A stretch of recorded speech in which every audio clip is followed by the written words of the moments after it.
Alright, here's another example of graphing rational equations. This is problem number 167 from your homework. So we have a rational expression, and just like always, we want to factor these guys. We got to see where zeros are, what makes denominators 0, and so forth. 18 I'm going to factor as a 3 times 6, because 3 and 6 add up to 9 in the center. And the x squared was 7x plus 6, I'll factor as 1 and 6 because they add up to 7. Okay, and obviously this thing simplifies right away. G of x equals x plus 3 over x plus 1. But this is where we have to be careful.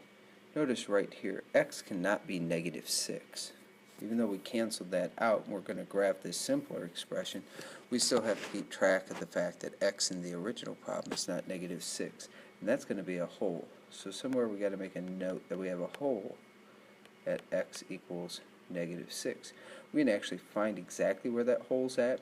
If I were to take that negative 6 and plug it into this simplified expression, I get negative 6 plus 3 over negative 6 plus 1, which is negative 3 over negative 5, or 3/5.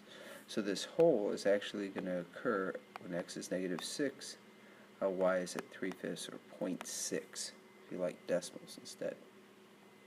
So I have a hole. The next thing I want to look for is any vertical asymptotes, and for that, again, I key on the denominator. X is negative 1. So vertical asymptote at x equals negative 1, and we'll draw that in. Just like so. Okay, horizontal asymptote. Remember, we look at degrees of our numerator and denominator. You can look at that degree at the very beginning. Here they're the same, or after you've canceled out, here they're the same. And when they're the same, we look at these coefficients of the highest degree term, in this case 1 over 1. So at y equals 1 over 1, or 1, we will have a horizontal asymptote. So I'll draw that one in.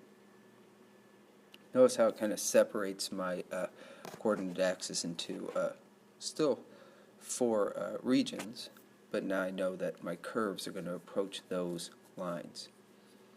Next we want to find, let's find an X intercept. So we'll let y equal 0. X intercept. We'll let y equal 0. So it's going to be some coordinate 0. So remember, g of x stands for y essentially. So I go 0 equals x plus 3 over x plus 1. The curious thing about fractions are, the only way you can get a fraction to equal 0 is if the numerator equals 0. In this case, if x was negative 3, I'd get 0 divided by negative 2, which is 0. So if x is negative 3, the function becomes 0. So I have an x-intercept at negative 3, 0, right there. For my y-intercept, let's erase a little bit of this. For my y-intercept, I let x equal 0. So I'm again looking at the function here. I'm letting x equal 0, 0 plus 3 over 0 plus 1. And so I have a y-intercept of 3. So 0, 3 is another point on my graph. Right there. And that tells me where the branches of the graph are. And now I can sketch this guy in. He'll look something like this. And like that, getting very close to those asymptotes.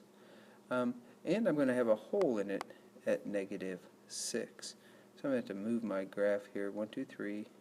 This is negative 3, negative 4, negative 5, negative 6.